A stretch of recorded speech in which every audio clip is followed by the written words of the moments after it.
and welcome to Ellen Ruth Soap. I'm Ellen, and today I'm making a soap that hoping is going to smell amazing. I'm using this fragrance from Be Scented. It's called French Lavender and Honey. It's a Bath & Body dupe. Wow, this smells fantastic. And I'm starting to do a recall. I know I've said before on multiple occasions that I'm not a lavender fan, and yet one of my favorite scents is chocolate lavender, and this one is out of the park good. So I may need to revise what I'm saying about lavender. I guess I don't like it alone necessarily, but man, it's a great blend. So that's the fragrance today. Let me show you with the colors. So that's the springboard, lavender and honey. I want to use this firefly yellow. It's not really honey color, but I just thought it looked bright and pretty and made me think of honey. I don't know why. For the lavender portion, I have this matte lavender ultramarine powder, which is just a true lavender color. It's beautiful. So that'll be a lavender portion. And then I'm thinking about doing some piping on top. And if I do, I'll probably go ahead and do a little green swirl. This is Lily Pad Green from Wholesale Supplies Plus. And it's so pretty. It's got a little aqua tinge. It's not like a leaf green, but I think with these colors, check that out. Isn't that a pretty combo? Love it. So those are going to be the colors that I'm using today. And then on top, I'm thinking about incorporating these. And you know, I go back and forth on non-soapy items on soap, but sometimes, you know, it just screams for it. Like these little lavender buds. And I got these on Amazon. I'll try to find them because they have very few stems. They're very vibrant color. I've been really happy with these. So if I can find the link for this, I will put it down in my Amazon store link.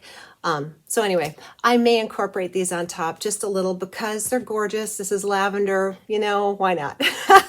I will be using local raw honey in this soap also, just to, you know, amp up that honey vibe. And I think honey is wonderful in soap. Now you do have to watch it and make sure that it doesn't overheat in the mold anytime, because I put sugar in my lye solution also to help with the bubbles. So this is going to be a high sugar content, so I'm going to watch it like a hawk, make sure it doesn't overheat. I do want gel phase, but if it starts to get, you can kind of tell when you pour a soap and it starts to like rise in the middle, or, you know, you get a crack, throw it in the fridge. It'll continue gel phase. If it's that hot already, it'll continue to gel. And I've had to do that a couple of times, not many. But anyway, I will watch this for the first couple hours after it's in the mold to make sure we don't overheat. And I will be doing goat milk and oil method today. So let me get everything pulled together and let's make some really good smelling lavender and honey soap. All right, it's additives time, and I wanted to show you the piping tips that I've decided on. I am going to, if everything's behaving, of course, that's the disclosure here. I'm going to put the purple or the lavender and the yellow micas together in my press and seal. I'll show you how I do a double curl in a piping bag and do little flower rosettes with that. And then I have a little leaf tip, just a plain leaf tip that I'll do the green on. So those are the piping tips I've decided on. And I do have all of my colors are pre-dispersed in just a little bit of distilled water off to the side here, looking gorgeous. I went ahead and put the fragrance in here. Be Scented had a video example of how it behaved in soap, and I felt comfortable putting it in here. I will proceed cautiously, but it's so much easier for me to have the fragrance in here and not have to put it in the different colors and the different volumes and all that. I did want to mention this handy little bowl that I'm using today. I found this at my local Sam's Club, and this is in July when I'm doing this video. A 2-pack for, it was like $8.50. This is a good polypropylene with the measurements. It's a 6-liter bucket. I was thrilled. It came with lids too. So anyway, I grabbed them while I was there. I don't know if you have a Sam's Club near you or access to one, but every once in a while you stumble across a great deal, and I just grab them when I see them. So I love these. It's great. So anyway, that's what's going on here. Let's get the additives in here. I have got a couple of tablespoons of my local raw honey that I've just warmed up a little so that it will blend in very well. And I'm going to get that blended into the oils here and dispersed really well. I have done honey before where I haven't blended it really well and have had little honey pockets. It's not a big deal. I mean, honey is great for your skin, but you know, aesthetically, that's not gorgeous. So anyway, got the honey in there. Let's get this awesome farm fresh goat milk going in here also. And again, I have discounted from my lye solution to fit this volume of liquid in here. It's called milk and oil method. If you're just joining me for the first time, I've been really enjoying doing that. So it gets a nice volume of milk in your soap, and it's an easier prep work. So that's why I like to do that. So got the milk, got the honey. Let's get the colloidal oats and the kale and clay, which I like to put in just about all my soaps. So 2 tablespoons, this is a 2 tablespoon scoop of colloidal oats, 2 tablespoons of kale and clay.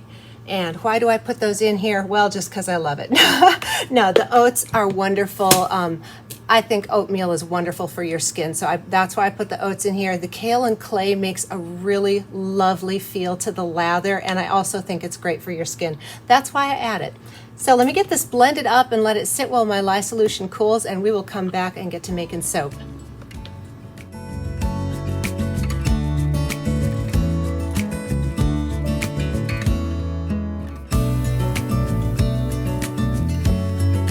It's been a good couple of minutes and my lye solution is all cooled, and what I've got going on in this little magical pot is sugar water. So I take my distilled water and put a couple tablespoons of sugar. I went a little shy on the sugar this time because of the honey in here.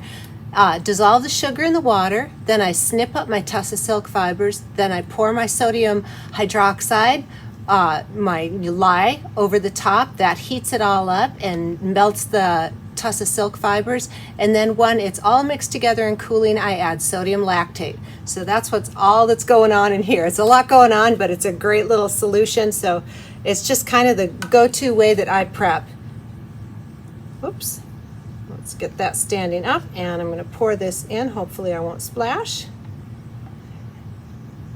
And I'm just going for emulsion. There we go. My stick blender went tippy. Just going for emulsion, and then we'll split it off, and I will stick blend, to trace after I get everything split up into colors and see how this is behaving with the fragrance in there. But oh, this is such a pretty fragrance. I really think it smells fantastic. I was thinking about this would be beautiful in a candle. I might have to revisit this fragrance again for other applications other than just soap, because it is so pretty.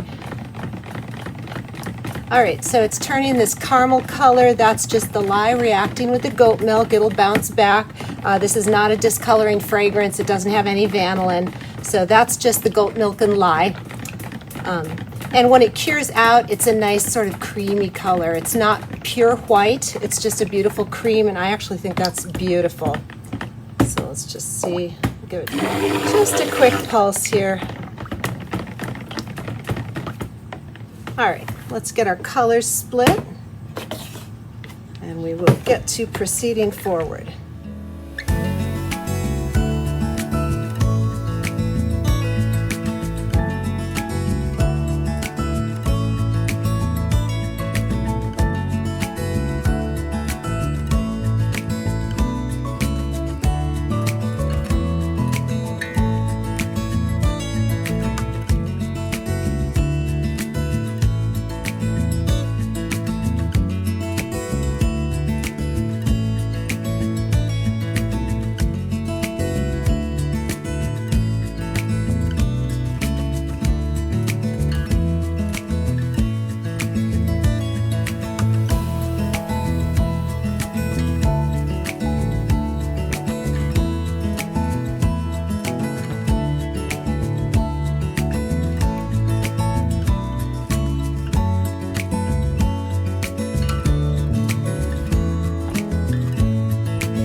All right, so I just wanted to show you after I poured it, it did start to thicken up, but it stirs down really nice. So I am going to just let these containers sit here and thicken up until they get up to piping consistency.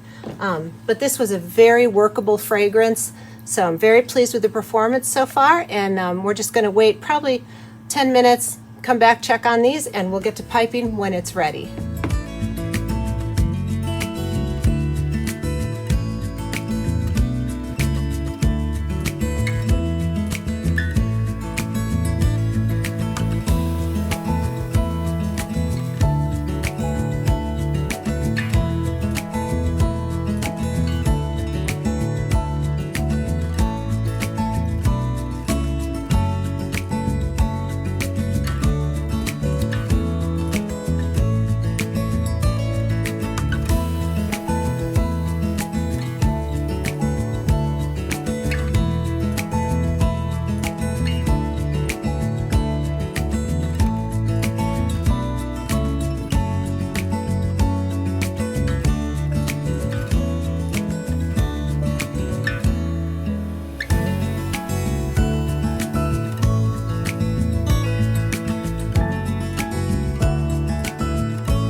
All right, it's the next day. It's been about 24 hours, and let's get in here and see how that hanger swirl. Look at the top. So after I got done piping this top and I had the lavender buds there, I just felt like it would have been ad nauseum. There's so much going on. I just didn't think the lavender buds were going to really add anything to this. And so I just did a little bit of the glitter on there because I wanted it to be sparkly and pretty. But anyway, I am thrilled with the top. I'm loving the colors. So can't wait to get in here and see how all that swirliness is going on the inside. Let's cut this open.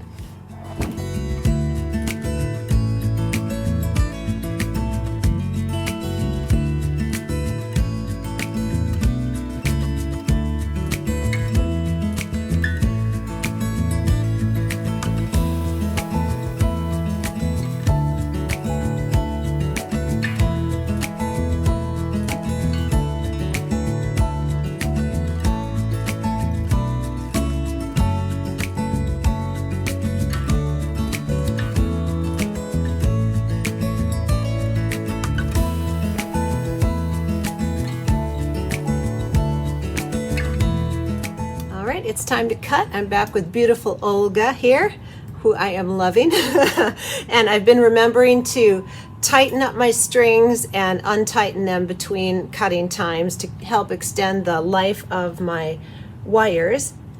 So look at that top. I am so tickled with these. I just think they're beautiful. Cannot wait to see the inside here.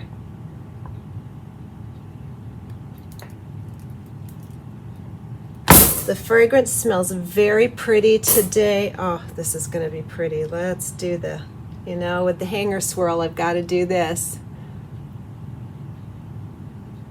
Ta-da. Oh, pretty. So anyway, like I was saying, it smells really, really nice today. I'm very happy with the smell, happy with the performance. It did thicken up a little bit, but it was a stir down. You could stir it out and work with it, so it was very workable fragrance. Not a big deal at all.